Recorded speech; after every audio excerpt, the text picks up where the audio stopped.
Todo dia fazemos escolhas, tomamos decisões, moldamos nossa vida. Vivemos centrados em nós mesmos, nossas vontades, nossos desejos, nossas opções. Estamos sempre em busca de um significado, como se a nossa própria vida precisasse ter um motivo, um propósito. No final das contas, acabamos questionando a nós mesmos e querendo novas chances, novas escolhas, novos caminhos. Ansiando por um horizonte promissor, buscamos felicidade e paz verdadeiras. E vemos que nada nesse mundo é capaz de mudar a nossa história. Mas e se fosse possível mudar tudo? E se existisse alguém que pudesse transformar a nossa vida completamente? Não apenas porque ele tem poder para isso, mas porque tudo no universo gira em torno dele.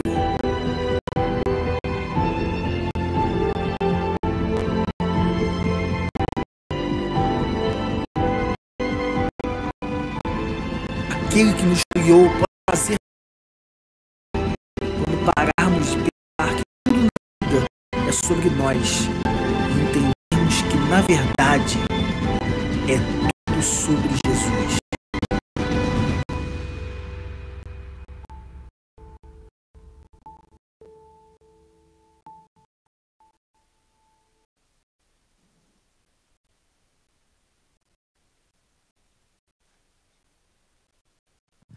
Boa noite.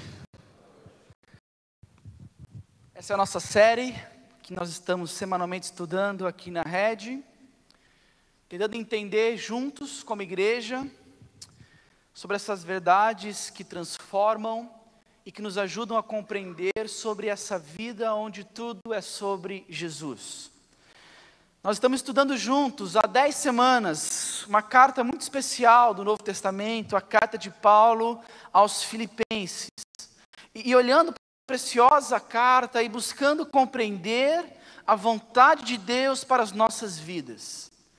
E à medida que a gente olha para aquela igreja lá no primeiro século, que era uma boa igreja, imperfeita, mas uma boa igreja, composta por pecadores como eu e você, mas ainda assim pecadores arrependidos, olhando para aquela igreja e percebendo que Deus quer falar para nós hoje.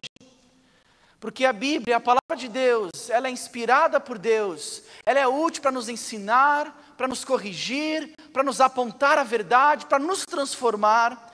E é por isso então que semanalmente nós estamos olhando para essa carta e buscando compreender as marcas de uma vida centrada em Cristo. O nosso desejo, a nossa oração aqui na Rede, é que cada um de vocês que entrar e pisar nesse local, seja impactado, seja desafiado pela palavra de Deus. De alguma forma que você vai sentir um desejo enorme de se entregar a Jesus, de viver para os seus planos, de viver uma vida onde tudo é sobre Jesus. Exatamente é por isso que você está aqui toda semana, é por isso que eu estou aqui toda semana, não apenas para pregar para vocês, mas para que Deus fale ao meu coração também, porque eu preciso junto com vocês descobrir o que é a vida centrada em Cristo. Nas duas últimas semanas, nós Filipenses capítulo 2, do verso 1 até o verso 11, e a gente percebeu uma marca muito importante de uma igreja centrada em Cristo, ou de vidas centradas em Jesus. É uma vida marcada pela humildade. Humildade essa que é caracterizada pelo exemplo de Cristo. Nós vimos então na semana passada o que Cristo fez por nós, e se tornando não só o nosso Salvador, mas também um exemplo de humildade. De forma que viver como Cristo é viver não somente Ele como teu Salvador, mas também agir como Ele agiu, considerando o outro superior, considerando o interesse dos outros, e isso é a vida onde tudo é sobre Jesus. Mas, eu não sei se você sabe, acho que eu nunca contei isso para vocês, mas essa frase, tudo sobre Jesus, é uma frase que eu ouvi há anos atrás, talvez talvez 6 7 anos atrás, eu ouvi pela primeira vez essa frase, eu a ouvi em inglês. A frase me marcou profundamente, porque eu ouvi no contexto de uma igreja, que é uma referência para mim. A primeira vez que eu ouvi essa frase, tudo sobre Jesus, foi de uma igreja americana, uma igreja que era referência, uma igreja que era modelo para mim ministerial, de um pastor que por muito tempo foi um modelo para mim ministerial, por aquilo que ele pregava, por aquilo que ele escrevia. E é interessante que, lembrando dessa semana, dessa fase, essa igreja, esse pastor, que eram boas referências para o meu ministério, li muita coisa dele, ouvi muita coisa dele pregando. É interessante que essa igreja hoje não existe mais. Uma igreja de 12 mil pessoas nos Estados Unidos hoje não mais existe. Sabe por quê? Porque por algum motivo o pastor dessa igreja se esqueceu de Filipenses capítulo 2. Ele caiu, mas não foi uma queda moral, como normalmente espera, foi uma queda de orgulho. Foi um coração orgulhoso que o cegou. E aos poucos fez com que seu trabalho e com que seu ministério fosse ruindo. É por isso então que princípios como esses são importantes. Para mim e para você. É por isso que olhar para Filipenses 2, por exemplo de Cristo, tem que nos impactar, tem que nos mover a viver essa vida de humildade, de quebrantamento real, de considerar o outro superior, de servir ao outro, de considerar o interesse do outro. Isso certamente tem a ver com uma vida onde tudo é sobre Jesus. Agora, após Paulo ter falado sobre o exemplo de Cristo, no capítulo 2, do verso 1 até o 11, e desafiado a igreja, não só de Filipe, mas a nossa igreja também, a seguir os seus passos, os passos de Jesus, ele vai continuar agora no seguinte, ele vai continuar a encorajar e a instruir aquela igreja. A linguagem que agora é uma linguagem muito legal de ser estudada, bem interessante para a gente estudar aqui hoje à noite. E antes mesmo de ler o texto e falar sobre que linguagem é essa, uma pergunta, tem a ver com o contexto, mas é uma pergunta importante. Quantos aqui praticam exercícios físicos regulares? Levanta a mão, quem pratica exercício regular? Quando eu falo regular, um grupo bom, hein? Grupo bom. Olha, Deus está vendo, é verdade mesmo, tá? Regular. Quando eu falo regular, eu falo pelo menos 2 vezes por semana, tá bom? 2 vezes por semana. Levanta a mão aí. Joia. 63%. Legal. Fiz a coisa daqui. Agora uma outra pergunta. Essa pergunta é mais importante ainda. Quantos aqui já se prontificaram a fazer exercícios físicos regulares e desistiram depois de algum tempo? Levanta a mão aí. Pode levantar, joia. 94%, tá? Difícil, não? Difícil. Pesquisa recente que eu li essa semana, os pesquisadores descobriram que a procura do brasileiro por treinos físicos é muito alta. O brasileiro procura muito os treinos físicos, academias. Hoje em dia o CrossFit está em alta, estúdios de pilates e por aí vai. Então a procura é muito alta, tá bom? Mas o verdadeiro problema é a permanência. Olha o que dizia o dado. 64% das pessoas abandonam o programa de exercício nos 3 primeiros meses. 64%. A cada 100 pessoas, não é isso? Pelo menos 60 abandonam o treino físico nos primeiros 3 meses. E sabe quantos persistem até 1 ano? 3,7%.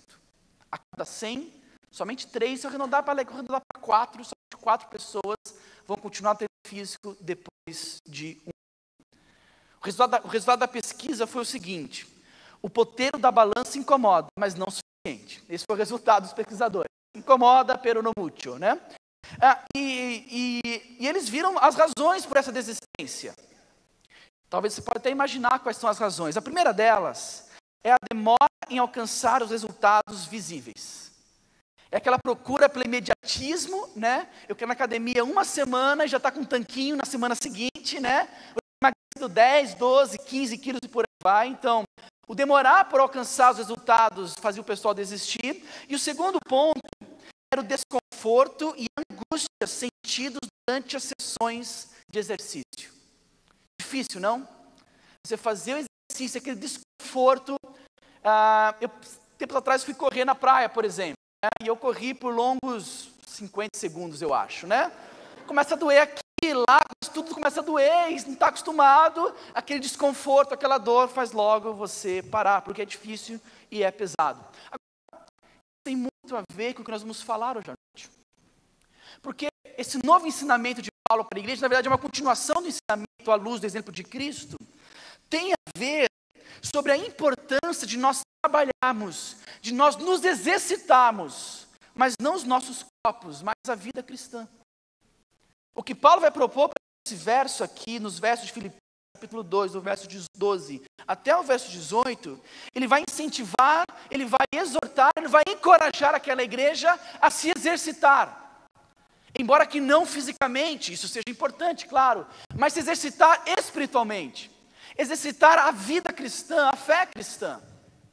E eu quero ler com vocês então essa passagem, Filipenses capítulo 2, do verso 12 até o verso 18. A gente não vai estudar todo esse texto hoje, vamos continuar na semana que vem, mas eu vou ler todo o trecho com vocês.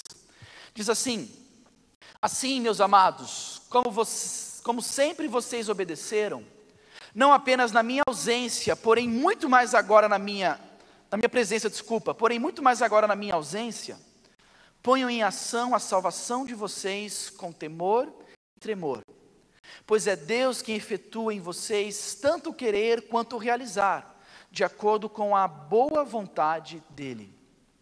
Façam tudo isso sem queixas nem discussões, para que venham a tornar-se puros e irrepreensíveis, filhos de Deus inculpáveis, no meio de uma geração corrompida e depravada, na qual vocês brilham como estrelas no universo, retendo firmemente a palavra da vida. Assim, no dia de Cristo, eu me orgulharei de não ter corrido, nem me esforçado inutilmente.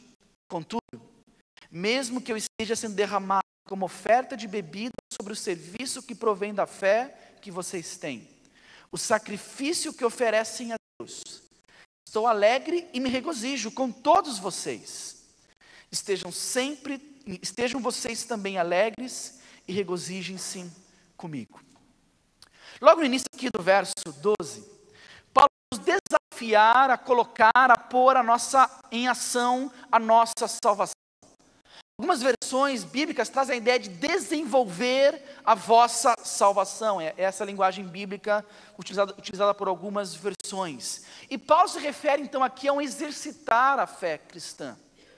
Ele se refere à fé cristã como uma caminhada rumo a um alvo, esse alvo é Jesus, e que essa caminhada tem um início, que é quando nós compreendemos o Evangelho, mas ela não para por aí, ela é contínua e constante e precisa ser trabalhada. Compreender o Evangelho é compreender aquilo obviamente que Jesus fez, mas aqui é apenas o começo da vida cristã. Nessa nova vida temos as nossas responsabilidades, obrigações, tudo isso feito com muito cuidado para que possamos progredir.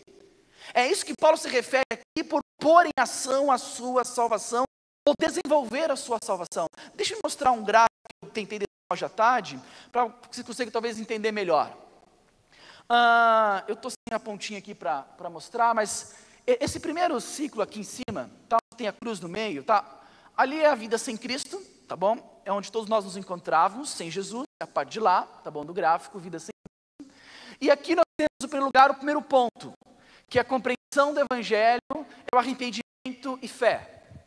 É o momento que nós chamamos de conversão, é quando Deus nos alcança com a sua graça, nossos olhos são abertos e então nós compreendemos aquilo que Jesus fez por nós. Em alguns casos é uma ação única, é um momento de transformação, de conversão. Em alguns outros casos é um processo, onde aos poucos nos vai dando entendimento, a pessoa talvez vai participando do convívio da igreja, ouvindo mensagem após mensagem, até que certo compreende que ela já entendeu o Evangelho, que ela já foi salva por Jesus. Então nós temos aqui o que nós chamamos de salvação. É quando um pecador não arrependido, como eu e como você éramos, alguém distante de Deus, compreende que Deus nos amou, que Jesus Cristo morreu por nós numa cruz, que ressuscitou no terceiro dia, e você crer em Jesus como teu Salvador, depositar a sua fé nele, você será salvo. A Bíblia chama esse processo de salvação. Agora, a Bíblia chama somente isso de salvação. Porque uma vez que você compreende o Evangelho, inicia um processo chamado ali de vida cristã, ou discipulado cristão, chame como você quiser. É um processo, obviamente, composto por santificação, crescimento teológico, compreensão das Escrituras, compreensão prática do Evangelho, na vida prática. E a Bíblia chama isso também de salvação. É um processo também de Deus não só nos salvou, mas continua trabalhando em nós. E esse processo, a Bíblia também, em alguns casos, chama de salvação. Existem casos, tem até aquele sinalzinho depois ali, aquela seta para baixo, com aquele com volta de Cristo, tá? Em alguns casos, a Bíblia chama até aquele momento ali de salvação também. Quando Cristo voltar e nós permanecermos com Cristo na eternidade, onde nossa salvação talvez será completa, a Bíblia também algumas vezes faz alusão a esse momento também como salvação. Em todo caso, a linguagem que Paulo coloca aqui, sobre desenvolver a sua salvação, sobre exercitar a sua salvação, ele se refere talvez agora a todo esse projeto como um todo.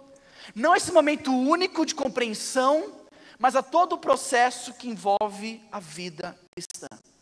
E é esse processo que Paulo quer encorajar aquela igreja e nos encorajar hoje a desenvolver, a trabalhar e a exercitar. De maneira fácil, então, eu quero ver com vocês hoje, à luz da palavra de Deus, o que você precisa saber para exercitar a sua salvação. Tá bom, se esse é o processo, então, se esse é o princípio das Escrituras, se é isso que Paulo quer que a gente saiba, aprenda a fazer e colocar em prática, o que você precisa saber para exercitar a sua salvação, para desenvolver a vida cristã? Eu quero dividir algumas ideias com você a partir do texto. Em primeiro lugar, você precisa compreender que não é uma opção para aqueles que foram chamados por Cristo. Olha o que diz aí no verso 12. Assim, amados, como vocês sempre obedeceram, não apenas na minha presença, porém muito mais agora na minha ausência, ponham em ação a salvação de vocês com temor e tremor. Paulo ele prepara o terreno, nesse início do verso 12, para o conceito principal que ele vai trabalhar, que é a ideia do exercitar, do trabalhar a nossa salvação, mas ele afirma que antes de tudo, isso tem a ver com obediência a Cristo. É assim que ele começa o verso 12. Ele diz, olha, o que eu vou dizer para vocês, o que eu estou prestes a dizer para vocês, esse assim, até um portanto, tem a ver até com o contexto anterior, é a ideia de que, olha, vocês foram obedientes a Cristo. Quando eu estava com vocês, lembra, Paulo começou essa igreja, ele desenvolveu esse trabalho. Quando eu estava com vocês, eu vi em vocês um desejo real de obedecer a Jesus na minha presença. E que bom saber que, embora vocês continuaram em obediência a Jesus, isso é importante. Por isso, então, presta atenção, façam isso. O pôr em ação a salvação, o desenvolver, o exercitar a salvação, é um resultado de obediência a Jesus. Para você ter uma ideia, a palavra grega que ele usa aqui, ela está no imperativo presente. Paulo dá uma ordem, o desenvolver, o pôr em ação é uma ordem, um imperativo, é agora, não é amanhã, é agora, não é daqui a pouco, é façam isso agora. É uma ordem para ser executada agora. Entendam bem, Paulo não está sugerindo para aquela igreja algumas coisas. Ele não está dizendo para os irmãos, olha pessoal, veja bem, mas com veja bem, já vê que não dá certo nada, né? Veja bem, mas veja bem, agora que Jesus salvou vocês, seria interessante, quem sabe, se vocês se interessassem em conhecer um pouco mais de Cristo. O que vocês acham? Olha, agora que vocês compreenderam o Evangelho, será que não seria importante vocês considerarem também a possibilidade de ler a Bíblia mais, talvez considerar a possibilidade de começar a orar um pouco mais? Se vocês me permitem dar uma dica para vocês, o que vocês acham de avaliarem as ações de vocês do dia a dia à luz do exemplo de Cristo? Uma sugestão, claro, não é isso que ele faz. Ele não dá uma dica, ele não traz uma ideia, ele não traz uma sugestão, não. Paulo traz aqui uma ordem. Pela linguagem inicial, ao falar de obediência, e pela forma como ele diz, exercitem a salvação de vocês, ele quer certificar que aquela igreja vai entender que desenvolver, que pôr em ação a salvação, que exercitar a salvação não é uma opção para aqueles que foram chamados por Cristo. Isso é importante. Esse é o primeiro passo. Nós estamos tratando aqui de coisas que Deus não está brincando, Ele leva a sério ao ponto de nos dar uma ordem com respeito a isso. Mas vamos lá. O que mais a gente precisa saber para exercitar a nossa salvação? Em segundo lugar, é que você deve trabalhar na sua salvação e não para a sua salvação. Isso é importante. Alguns pastores, erroneamente, ao pregar esse texto, eles produzem uma grande heresia. Eles entendem essa passagem como se Paulo estivesse sugerindo que eu e você vamos trabalhar para ganhar ou para merecer a nossa salvação. E isso não poderia estar mais errado. Lembre-se bem, pessoal, eu tenho falado isso constantemente aqui na Rede. O Evangelho de Jesus, o ser salvo de Jesus, é um ato da graça de Deus. Ninguém pode fazer nada para merecer a salvação que vem de Deus. Algumas igrejas até propõem, faça isso, faça aquilo. Na verdade, a religião propõe isso. Faça isso para que Deus, ao ver o teu esforço, possa te recompensar com a salvação. Ou os deuses, depende da religião, obviamente. O Evangelho é completamente diferente. O Evangelho não diz, faça isso para que Deus possa te aceitar. O Evangelho diz, Deus já te aceitou em Cristo Jesus. É pela graça. O próprio Paulo vai dizer lá em Efésios que nós somos salvos pela graça e não por obras. Não há nada que você possa fazer para merecer a salvação que vem de Deus. Nada. Então, está dizendo aqui que não é para nós trabalharmos para sermos salvos, mas é para trabalharmos uma vez que fomos salvos. É compreender que não é para você trabalhar para a sua salvação, mas é trabalhar na salvação que você já alcançou de Jesus Cristo. Foi presenteado e agraciado. Eu falo constantemente, para você que vem aqui na Rede, está nos visitando, você precisa se acertar com o Senhor. Qualquer pessoa que pisa nesse lugar, precisa compreender que é uma pecadora, necessitada da graça de Deus, e que já fez tudo o que você precisa para se religar a Ele. Cristo Jesus já morreu por você, Ele purificou você dos seus pecados, Ele pode te perdoar a qualquer momento, basta você se arrepender e crer. Então não é por obras, é por aquilo que Cristo fez. Então, quando Paulo fala então, trabalhe, exercite a sua salvação, que você já recebeu, ele está falando de um processo então, como eu disse aqui no início, de santificação, um processo de crescimento segundo a imagem de Jesus. Santificação é um processo de transformação, onde Deus vai trabalhando em nós, para que aos poucos, cada vez mais nos pareçamos com Cristo Jesus. É um processo de crescer biblicamente, aprender mais das Escrituras, é um processo de entender como a Bíblia se aplica à nossa realidade, é um processo de você compreender cada vez mais o Evangelho, e como que ele se aplica diariamente na sua vida. Tudo isso é exercitar a sua salvação. Para você desenvolver aquilo que Deus começou em você, tendo como base o modelo perfeito de Cristo Jesus. Agora, nesse ponto ainda, é interessante as palavras que Paulo usa nesse texto. Porque ele diz, olha, presta atenção, igreja, não é opcional, prestem muita atenção, porque é uma ordem do próprio Deus, e a ordem é, vocês que foram alcançados pelo amor de Jesus, trabalhem, se exercitem, que haja um crescimento real na sua vida cristã.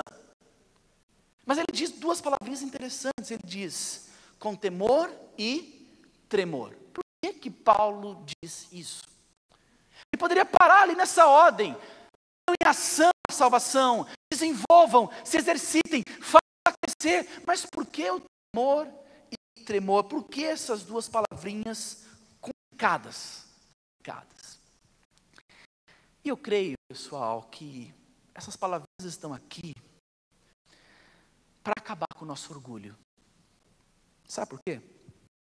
Porque não seja dada a ordem de arregaçar as nossas mangas e trabalhar nesse desenvolvimento da nossa salvação, no mesmo verso aqui, logo em seguida, Paulo traz duas palavrinhas que nos mostram que de alguma forma nós não iremos conseguir isso por força própria. Temor e tremor são duas palavras que talvez estão aqui para agravar essa tarefa. Deixa-me explicar o que eu quero dizer. A palavrinha temor, sabe bem o que é temor? Temor traz a ideia de medo, traz a ideia daquilo que espalha medo. Talvez é uma clara referência de que esse processo de trabalhar em nossa salvação, esse processo de gerar crescimento em nós fazemos isso diante do próprio Deus.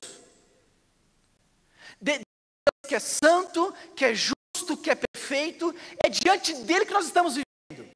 O padrão é dele. Foi ele que estabeleceu esses padrões. E isso deve gerar em nós a Deus. Você tem noção do que é ser um marido no padrão de Deus? Tem noção do que é ser uma esposa nos padrões de Deus? Tem noção do que é ser um filho? Uma obediência real, irrestrita, na hora que Deus exige de um filho, dos padrões de Deus, é difícil demais. E é diante dele que nós estamos vivendo essa vida. Ele nos salvou e o trabalhar em nossa salvação é feito diante dele. E isso deve gerar em nós temor, receio, até mesmo medo em alguns casos. Imagine que você, que trabalha com TI, com computação, com computador. Imagine que você um dia é convidado para desenvolver um projeto com a supervisão do Bill Gates. Ele pessoalmente vai supervisionar o seu projeto e o seu trabalho. Como que isso seria para você? Certamente isso iria te causar o quê? Temor.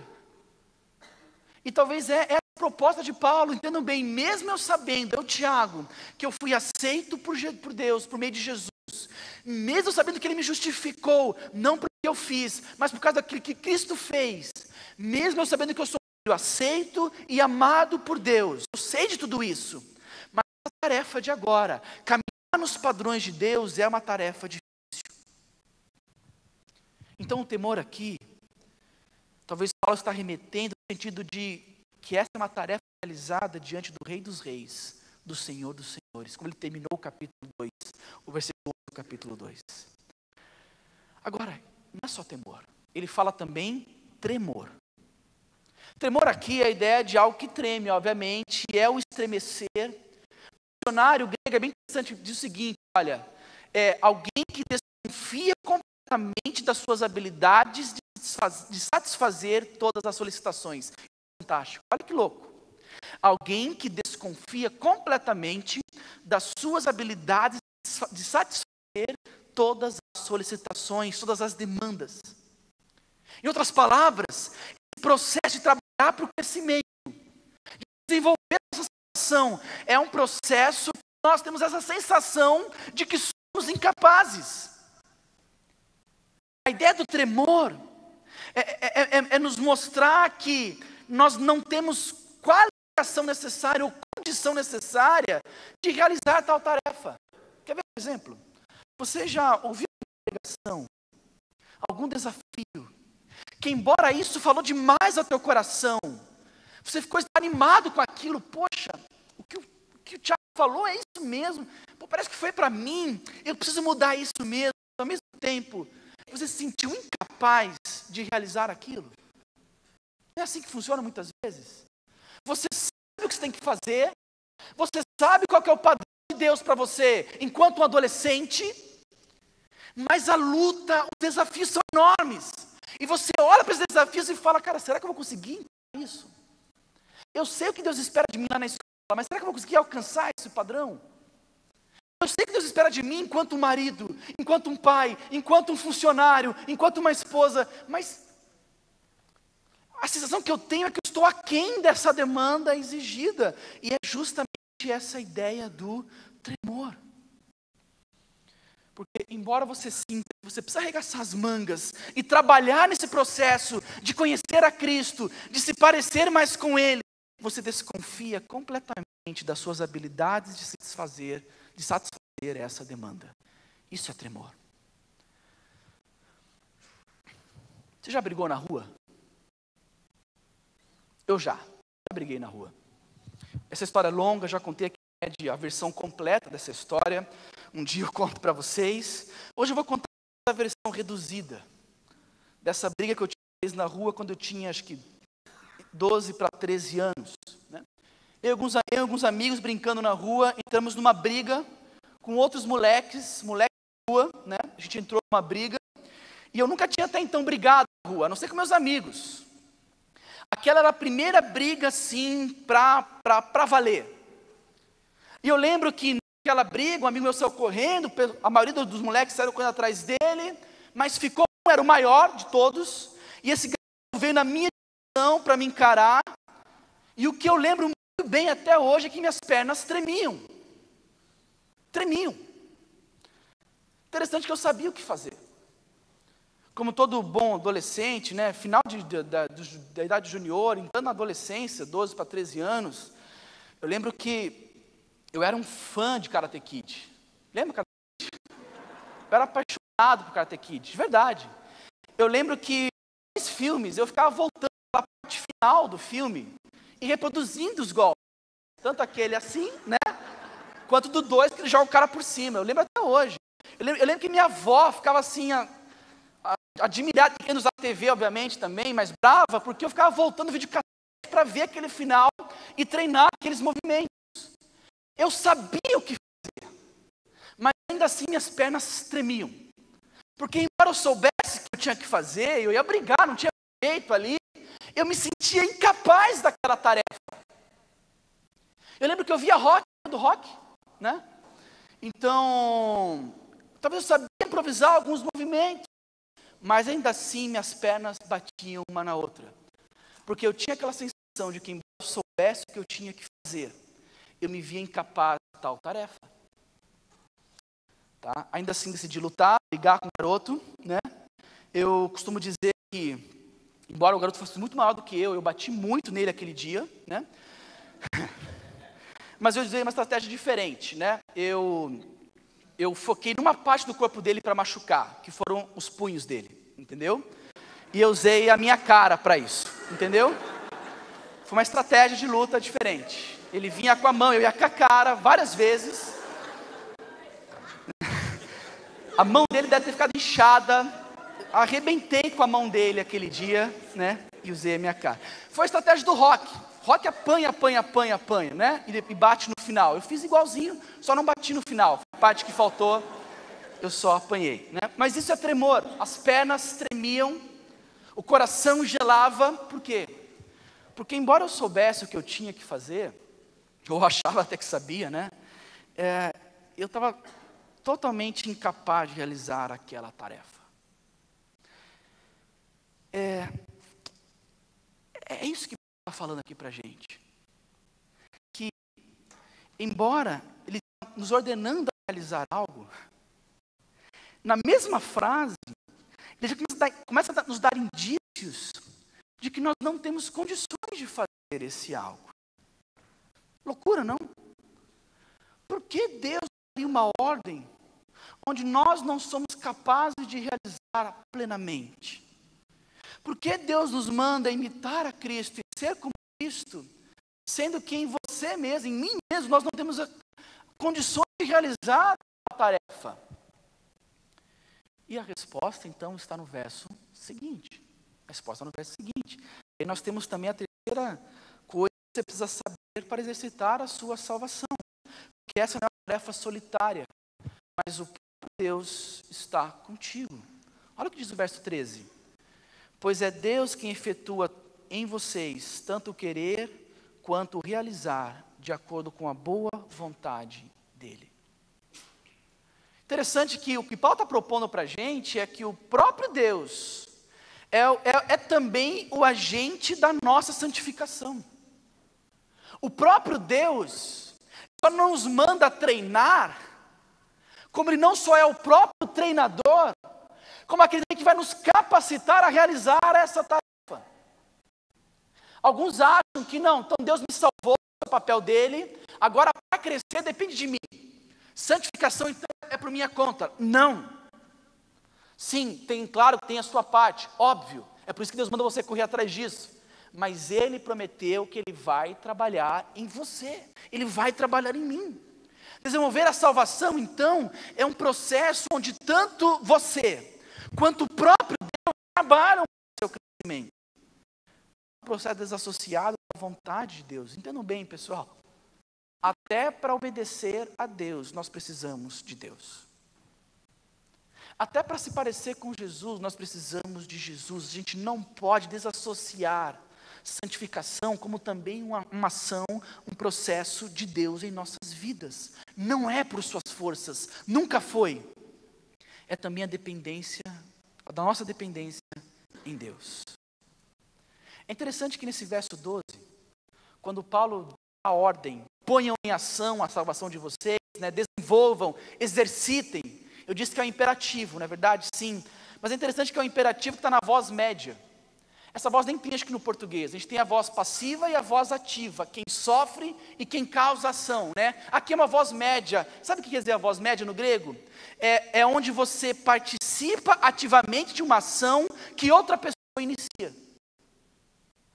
Ou seja, é Deus que iniciou a nossa salvação e participa agora com ele desse processo de crescimento. Você não consegue por conta própria, você consegue dependendo exclusivamente da graça dele, clamando a ele para te ajudar nessa tarefa que você quer realizar. É a sua vontade aliada, obviamente, à vontade de Deus. Interessante que quando você acha que você consegue desenvolver a sua salvação, você vira um religioso. Você vira um fariseu, achando que você é o que você é por esforço próprio, por mérito próprio. Você vira um religioso perdido, farisaico. Quando você acha que você não consegue e tenta, você vira um irreligioso libertino. Entendam bem, não é nem aqui e nem lá. Alguns acham que conseguem por conta própria, são fariseus religiosos. Desculpa. Alguns acham que não conseguem e não tentam crescer, desenvolver. São libertinos e religiosos.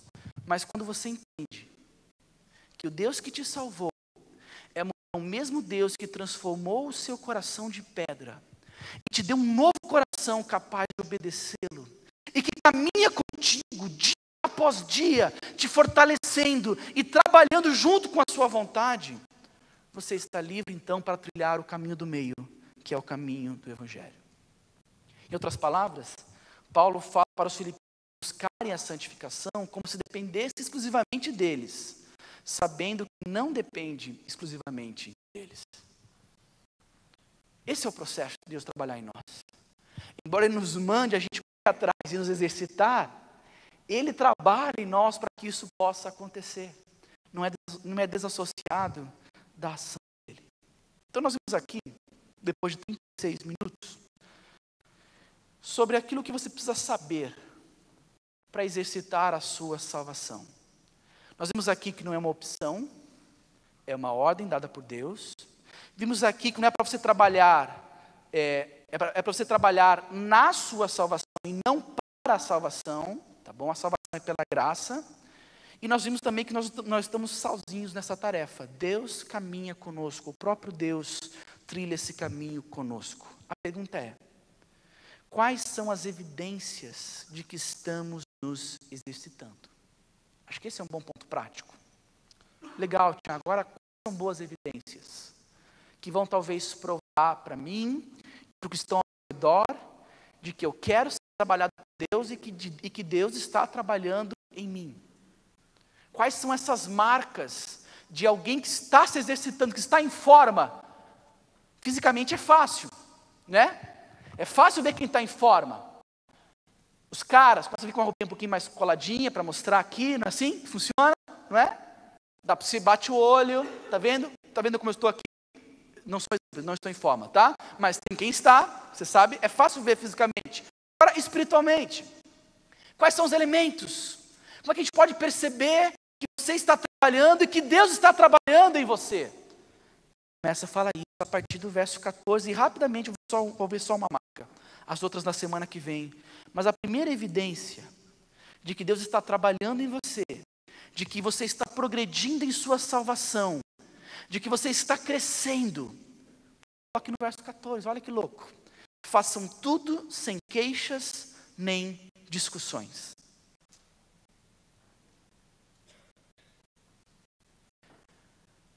Eu queria citar um grande pensador pensador, citar não, talvez mostrar até mesmo um vídeo para vocês, um grande pensador brasileiro, um herói nacional, chamado Tite.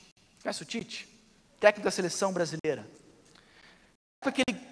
Na época que ele comandava times pequenos ainda, como o Corinthians, por exemplo, em 2010, ele, num jogo do Corinthians e Palmeiras, o Tite entrou numa disputa séria com o Filipão, na época atual técnico do Palmeiras, né? E foi durante o jogo, acho que era uma semifinal do Paulista, a discussão foi séria, discutindo muito, né? E nessa discussão, Tite, em toda a sua sabedoria, porque o cara é bom demais, deu jeito no time do Brasil, vamos ser campeão, se Deus quiser, esse ano, o Tite é um cara fantástico, em toda a sua sabedoria, ele lançou um conselho que é fenomenal, algo bíblico, que tem tudo a ver com o que Paulo fala aqui, tá bom? E eu quero dividir com você. Se você é um amante do futebol, você sabe do que eu estou falando. Essa frase ficou marcada na história do futebol brasileiro. Quer ver o que ele falou? Estão curiosos? Bota para mim aí, Mari. Não precisa apagar a luz, não. Só pode botar aí para mim, Mari. A frase do Tite que marcou muito. O vídeo. Desculpa. É o vídeo. Fala muito! Tá vendo? Fala muito. Essa frase do Tite, ela resume muito bem o que Paulo fala aqui. Porque Tite falou isso para o Filipão, obviamente, essa boca bonita, aberta, assim, fazendo assim, né? Pode até tirar dessa imagem aí, mas parece-me que nós falamos demais, não é mesmo? O que era para o Filipão, talvez é para todos nós aqui, porque nós falamos muito, é impressionante. E não é para menos que uma das evidências de Deus trabalhando em nós é um falar, talvez de maneira mais comedida, talvez falar menos. Aliás, a Bíblia, em diversos textos, ela fala sobre o transformar do Espírito que influencia principalmente o uso da língua. Não são poucos os textos que nos alertam sobre os perigos da língua, porque, como o Tite bem colocou, nós falamos muito, e uma das evidências do trabalhar de Deus é que a gente começa a pensar mais no que nós falamos. Paulo coloca aqui como murmurações e discussões, porque muitas das falas são murmurações. É interessante que a palavra que Paulo usa aqui, a palavra que traz a ideia de resmungo, de reclamação, traz a ideia de um desprazer secreto, que não é declarado diretamente com quem precisa ser declarado, é sempre para o outro. É o desprazer com o trabalho, é o desprazer com o salário, com os colegas, é o desprazer com a família, é o desprazer com o carro, e nós reclamamos. É impressionante, se você parar para pensar, se eu, Tiago, parar para pensar, o quanto eu perco o tempo da minha vida reclamando das coisas, murmurando. O quanto esse desprazer secreto do meu coração é revelado em forma de reclamações, de murmurações. Não pode resolver meu problema, mas para o outro. Interessante isso, né? Que uma das marcas de que nós estamos crescendo, que nós estamos amadurecendo, de que Deus está trabalhando em nós, é o não murmurar, é o não reclamar. Olha que loucura. Eu poderia pensar um monte de coisa aqui, mas eu falar sobre isso.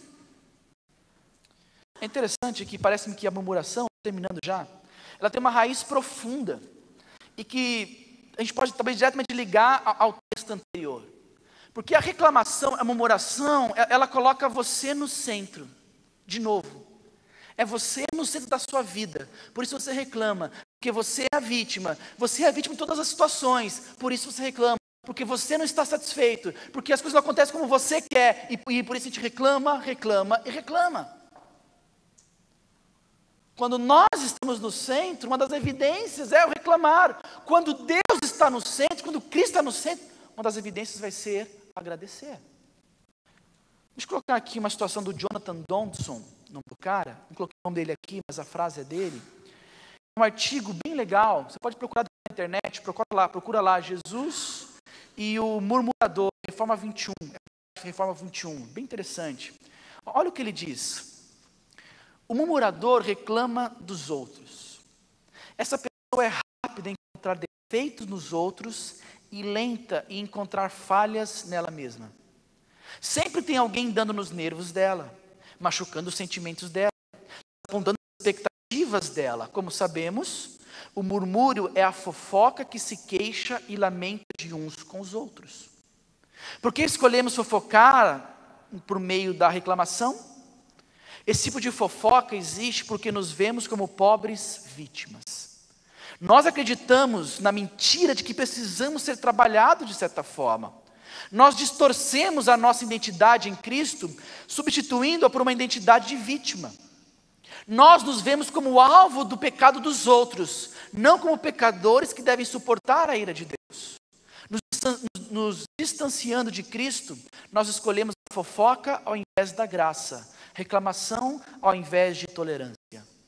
Os murmuradores são hábeis em apontar o problema do pecado, mas raramente oferecem soluções na graça, especialmente se, para isso, precisar admitir que ele ou ela está errado. O murmurador acredita na mentira de que merece algo que ainda não conseguiu. Eles acreditam ser mais importantes do que os outros. Se tivéssemos o que merecemos, isso seria julgamento, mas Jesus nos deu o que não merecemos, graça. Uma das evidências de que estamos sendo trabalhados por Deus em nossa salvação e de que queremos isso, porque estamos buscando isso, é a ausência de murmuração. E falando aqui rapidamente, Paulo não fala só de murmuração, ele fala também de discussões. Pequenas e constantes discussões que sempre têm um ponto de vista diferente. Pequenas discussões que aos poucos vão minando a alegria dos relacionamentos. Pequenas discussões que aos poucos vão minando a alegria da igreja.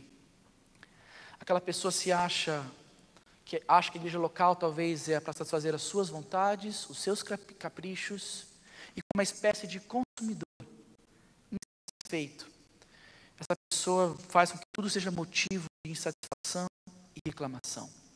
E Paulo diz, não seja essa pessoa.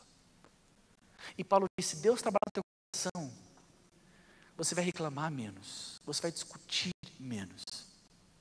Essa é uma das evidências de que você está crescendo, que você está amadurecendo na fé.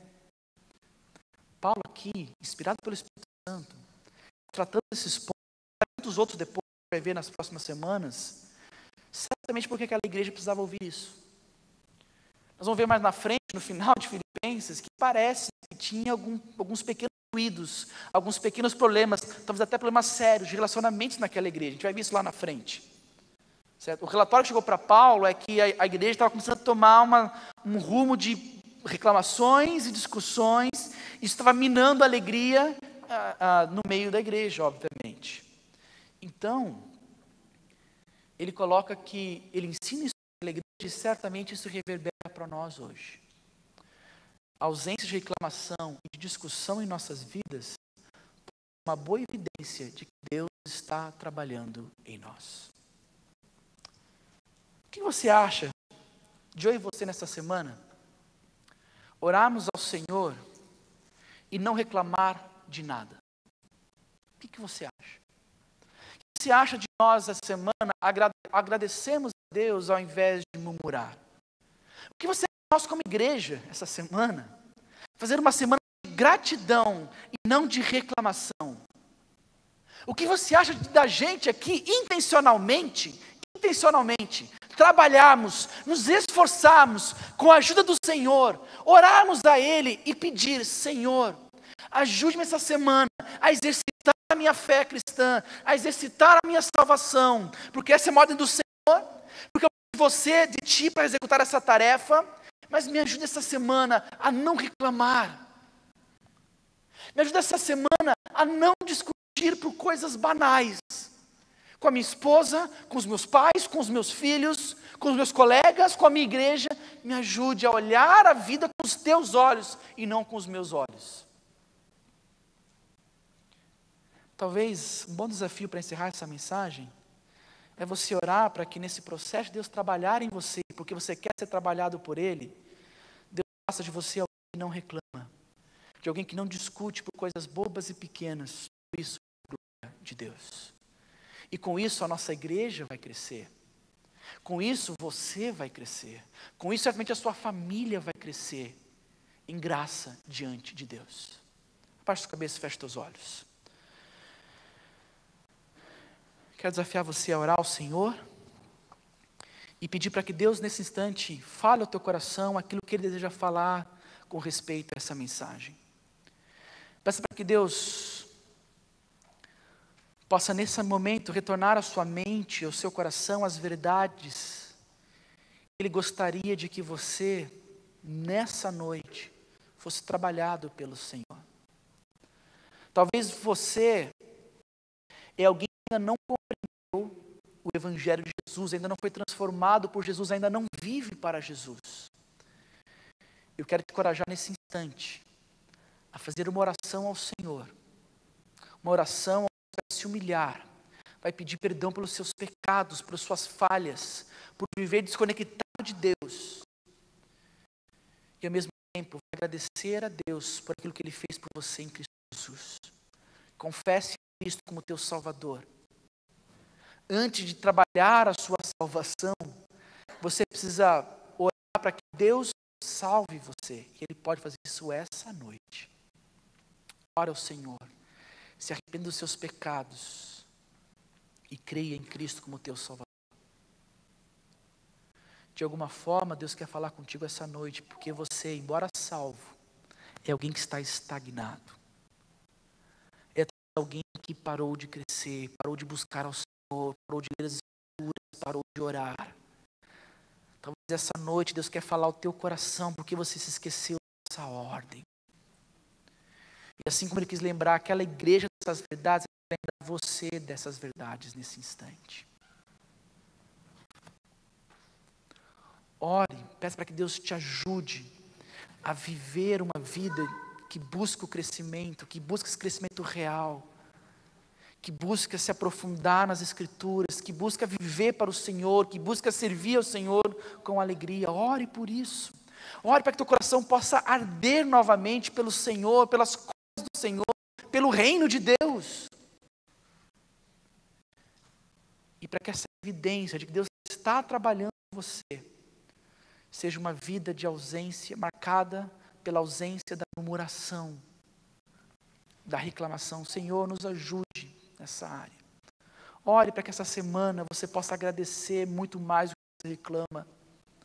Ore essa semana para que Deus te dê sabedoria para evitar as discussões tolas, para evitar aquelas discussões que não vão levar a lugar nenhum, para que você não dê vazão ao teu coração, mas para que Cristo reine na sua vida e que seja o coração dele que vai guiar os teus passos esta semana.